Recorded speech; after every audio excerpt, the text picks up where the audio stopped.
আধার ১৭। গল্পের নাম কারিন জিন।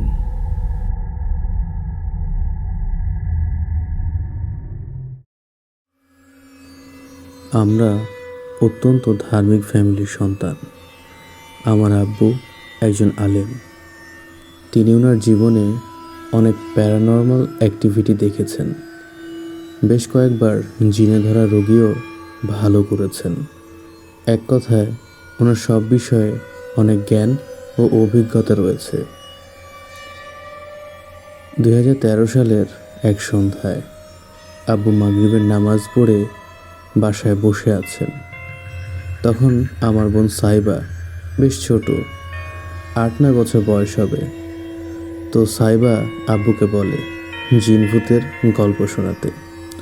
আব্বু তখন আমাদের সবাইকে বসতে বলেন, তিনি গল্প শোনাবেন বলে। আমরা সবাই বসি গল্প শোনার জন্য। আব্বু অনেক গল্প শোনালেন, ওনার নিজের সঙ্গে ঘটে যাওয়া ঘটনাও বললেন। সবশেষে বললেন কারিন জিনের কথা, যেটা মানুষের সঙ্গে সবসময় থাকে এবং যার সঙ্গে থাকে হুবহু তার মতোই রূপ ধারণ করে। আব্বু বললেন, রাতের বেলা অন্ধকারে কখনো আয়না দেখবে না। লাইট জ্বালিয়ে আয়না দেখার দোয়া পড়ে তারপর দেখবে, না হয় ভয় পেতে পারো। এটা শোনার পর আমি বেশ ভয় পেলাম। কখনো অন্ধকার রুমে একা থাকতাম না। আয়না দেখা তো অনেক দূরের কথা, কিন্তু সাইবা ছোট থেকেই সাহসী মেয়ে। আমি রাতে এক রুম থেকে আরেক রুমে যাওয়ার সময় লাইট অফ করে দৌড় দিতাম ভয়ে। আবার কখনো সাইবাকে বলতাম লাইট অফ করতে, সে লাইট অফ করে উল্টো আমাকেই ভয় দেখাতো। সে যাই হোক, আসল ঘটনায় আসি। তো সাইবা আব্বুর মুখে এই কথা শুনে বেশ অবাক হলো। মানুষের সঙ্গে জিন থাকে কেমন করে? সে এটা সত্য কিনা জানার জন্য কৌতূহলী হয়ে উঠল। সে রাতে জেগেছিল অন্ধকারে আয়না দেখার জন্য। আমরা সবাই যখন ঘুমিয়ে গেলাম, সে চুপি চুপি উঠে গেল। আয়নার সামনে গিয়ে দাঁড়িয়ে খুব মনোযোগ দিয়ে নিজের অবয়ব দেখতে লাগলো আয়নায়। একদৃষ্টে তাকিয়ে থাকলো কিছুক্ষণ। আমরা তখন সবাই ঘুমাচ্ছিলাম। হঠাৎ সাইবার চিৎকারে আমার ঘুম ভাঙল। দেখলাম সাইবার দৌড়ে এসে লুটিয়ে পড়ল বিছানায়, অজ্ঞান হয়ে গেল। আমি চিৎকার করে আব্বু আম্মুকে ডাকলাম। আমি তখনও জানতাম না আসলে কি হয়েছে। আম্মু আমাকে বলল, কি হয়েছে? আমি নিজেও হঠাৎ এমন চিৎকারে ভীত হয়ে পড়েছিলাম, কারণ আমার বয়সও কম ছিল, নিজেই ছোট মানুষ ছিলাম, তাই খুব ভয়ে জড়সড় হয়ে বসেছিলাম। সাইবার জ্ঞান ফেরার পর যা জানালো সেটা শুনে মারাত্মক ভয় পেয়েছিলাম। সাইবার ভাষ্যমতে, আব্বুর কথায় জানতে চেয়েছিলাম আসলেই কারিন জিন আছে কিনা আমার সঙ্গে, তাই আয়না দেখেছিলাম। আয়নায় আমি আমার অবয়ব দেখছিলাম, সব স্বাভাবিক ছিল। কিন্তু যখন সরে আসছিলাম আয়নার সামনে থেকে, তখনই দেখলাম আমার প্রতিবিম্বটা তখনও আয়নার সামনে স্থির দাঁড়িয়েছিল এবং মিটমিট করে হাসছিল। আমি আস্তে আস্তে পিছাচ্ছিলাম, কিন্তু আয়নার ভিতরে থাকা জিনটা এক পর্যায়ে আমাকে ধরার জন্য হাত বাড়িয়ে দেয়। তো তখনই আমি চিৎকার করে দৌড় দিই। আম্মু সাইবাকে অনেক বুঝিয়ে শুনিয়ে ঘুম পাড়ায়। পরদিন সকালে জ্বরে সারা গা পুড়ে যাচ্ছিল সাইবার। সে নাকি আয়নার দিকে তাকালেই ওই জিনকে দেখতে পাচ্ছিল। আব্বু দোয়া পড়ে শরীর বন্ধ করে দেওয়ার পর কিছুক্ষণ পর সব স্বাভাবিক হয় কিছুটা।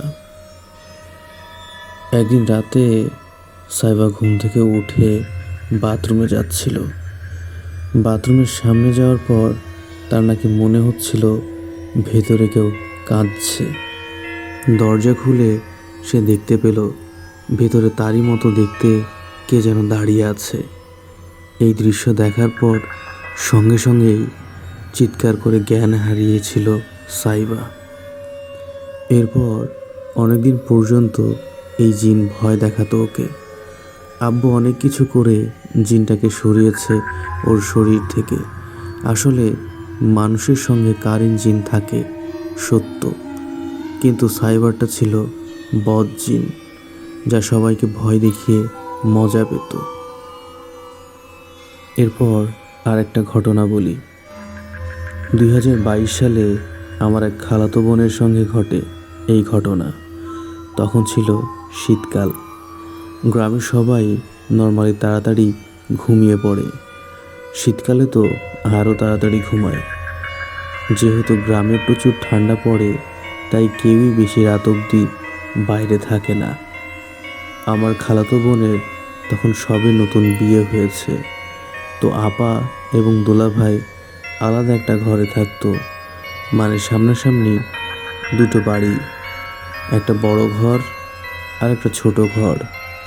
বড় ঘরে শ্বশুর শাশুড়ি থাকেন, আর ছোট ঘরে আপা দুলাভাই। দুলাভাই সে রাতে খাওয়া দাওয়া করে বাইরে বের হওয়ার সময় বললেন, আজকে আমার আসতে দেরি হবে, র্যাকেট খেলতে যাচ্ছি, তুমি ঘুমিয়ে পড়ো। আপুও বললেন, ঠিক আছে আপনি যান। দুলাভাই বের হয়ে যাওয়ার পর আপা শুয়েছিলেন। হঠাৎ 10 থেকে 15 মিনিট পর দুলাভাই এসে ডাকতে লাগলেন দরজা খোলার জন্য।